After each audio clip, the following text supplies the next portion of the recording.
નમસ્કાર મિત્રો દેશ અને દુનિયાના સુપરફાસ્ટ સમાચારમાં તમારું સ્વાગત છે। પાસની લાઇનમાં 50,000 વિદ્યાર્થીઓને મુક્તિ। અમદાવાદમાં AMTS અને BRTSમાં વિદ્યાર્થીઓને હવે પાસ માટે લાઇનમાં ઊભું રહેવું નહીં પડે।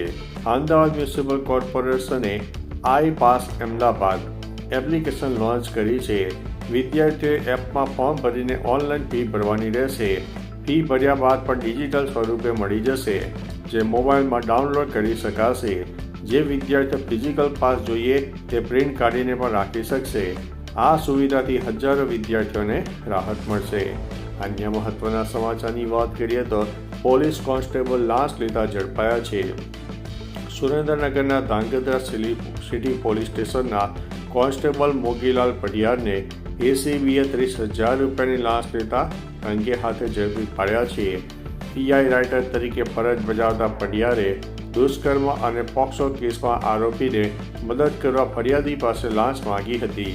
ફરિયાદીએ ACBને જાણ કરતા છટકું ગોઠવાયો છે। આંબેડકર સર્કલ પાસે PGVCL કચેરીએ લાંચ લેતા અને તેમને પકડી પાડવામાં આવ્યા છે। ACBએ કાયદેસરની કાર્યવાહી શરૂ કરી છે। અન્ય મહત્વના સમાચારની વાત કરીએ તો અમદાવાદ ટ્રાફિક સિગ્નલના સમયમાં ફેરફાર। અમદાવાદ ટ્રાફિક વિભાગે જંકશનો પર લાંબી રાહ જોવાની સમસ્યા દૂર કરવા નવતર પ્રયોગ શરૂ કર્યો છે।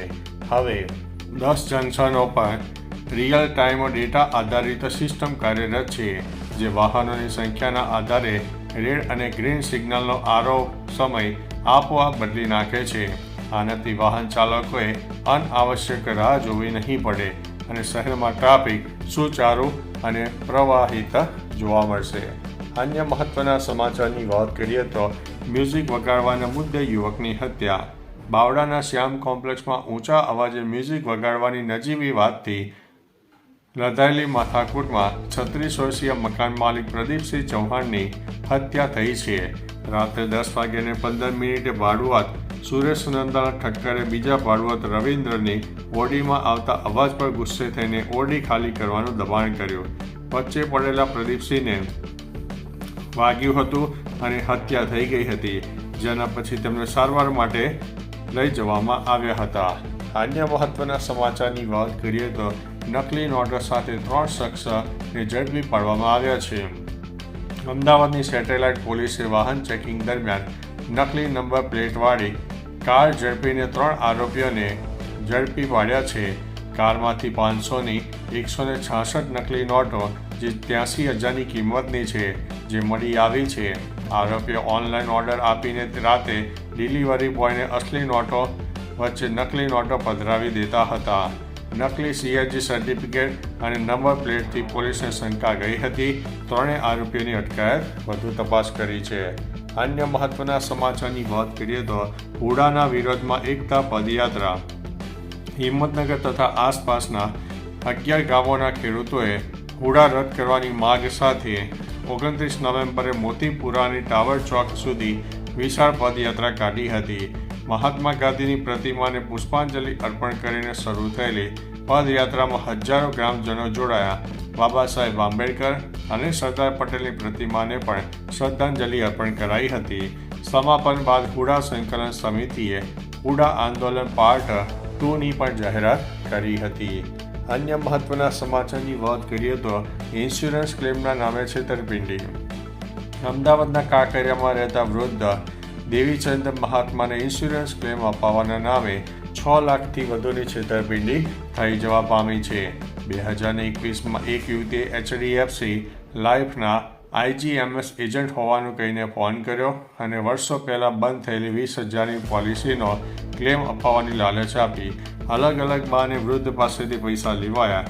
છેતરપિંડીની ખબર પડતા સાયબર ક્રાઇમમાં ફરિયાદ નોંધાઈ છે અને 4 અજાણ્યા આરોપીઓ સામે ગુનો દાખલ કરવામાં આવ્યો છે। અન્ય મહત્વના સમાચારની વાત કરીએ તો બધા પોલીસ કર્મીઓ ભ્રષ્ટ નથી, આજે પણ જે ભ્રષ્ટ છે એના પટ્ટા ઉતરશે। જિજ્ઞેશ મેવાણીએ પોલીસ પટ્ટા ઉતારવાના વિવાદ પર સ્પષ્ટતા કરી છે। તેમણે કહ્યું છે કે ભ્રષ્ટ પોલીસ કર્મીઓના પટ્ટા ઉતરશે। આજે પણ કહું છું અને કાલે પણ કહીશ, તેમનો આક્રોશ ફક્ત ભ્રષ્ટાચારી અધિકારીઓ સામે છે, સામાન્ય અને નાના પોલીસ કર્મીઓ સામે નહીં। તેઓ નાના પોલીસ કર્મીઓના પ્રશ્નો વિધાનસભામાં ઉઠાવનારા નેતા છે, એમ પણ તેમણે ભારપૂર્વક જણાવ્યું છે. અન્ય મહત્વના સમાચારની વાત કરીએ તો પૃથ્વીના ઇતિહાસનો પથ્થર. આફ્રિકાના તાંજાનિયામાં સ્થિત ઓલ્ડુવાઇઝ ગોર્જ વિશ્વના સૌથી મહત્વપૂર્ણ માનવ શાસ્ત્રીય સ્થળોમાંનું એક છે. આ ઊંડી ખીણ કે જેને ઘણીવાર માનવજાતનું પારણું કહેવામાં આવે છે, તે લાખો વર્ષોથી પૃથ્વીના ઇતિહાસનો રેકોર્ડ ધરાવે છે. અહીં પ્રારંભિક માનવ અવશેષો અને આદિમ પથ્થરના સાધનોના પુરાવા મળ્યા છે, જે માનવ ઉત્ક્રાંતિના અભ્યાસ માટે નિર્ણાયક છે. અન્ય મહત્વના સમાચારની વાત કરીએ તો રેડ એલર્ટ. હજુ પણ વરસાદની શક્યતા.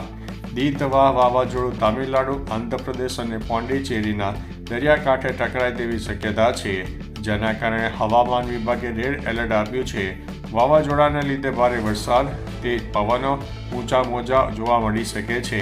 સલામતીના પગલાં તરીકે 47 ફ્લાઇટ અને અનેક ટ્રેનો રદ કરવામાં આવી છે. રાહત અને બચાવ કાર્ય માટે એનડીઆરએફ અને એસડીઆરએફની 30થી વધુ ટીમો તૈનાત કરવામાં આવી છે. અન્ય મહત્વના સમાચારની વાત કરીએ તો ગંભીર 2027 સુધી કોચ રહેશે. રિપોર્ટમાં દાવો થયો છે. સાઉથ આફ્રિકા સામેની શરમજનક ટેસ્ટ હાર બાદ હેડ કોચ ગૌતમ ગંભીરની સતત ટીકાઓ થઈ રહી છે. જો કે રિપોર્ટ મુજબ બીસીસીઆઈ હાલમાં ગંભીર કોચ પદેથી હટાવવા અંગે કોઈ વિચાર કરી રહ્યું નથી. તેના નિરાશાજનક પ્રદર્શન છતાં ગંભીર 2027 સુધી ક્રિકેટના ત્રણેય ફોર્મેટમાં ભારતીય ટીમના કોચ તરીકે પોતાનો કાર્યકાળ ચાલુ રાખશે. અન્ય મહત્વના સમાચારની વાત કરીએ તો ઇલેક્ટ્રિક ટુ વ્હીલર વેચાણમાં ટીવીએસ સૌથી આગળ. નવેમ્બર મહિનામાં ઇલેક્ટ્રિક ટુ વ્હીલરના વેચાણમાં ટીવીએસ મોટર 27,382 વાહનો વેચીને બજારમાં સૌથી આગળ રહી છે, જે તેનો 26% બજાર હિસ્સો દર્શાવે છે. ટીવીએસનો આઈક્યુબ સ્કૂટર સતત લોકપ્રિય છે. બજાજ 23,097 ચેતક સ્કૂટર સાથે બીજા ક્રમે આવ્યું છે, જ્યારે એથર 18,356 યુનિટ સાથે ત્રીજા સ્થાને રહ્યું છે.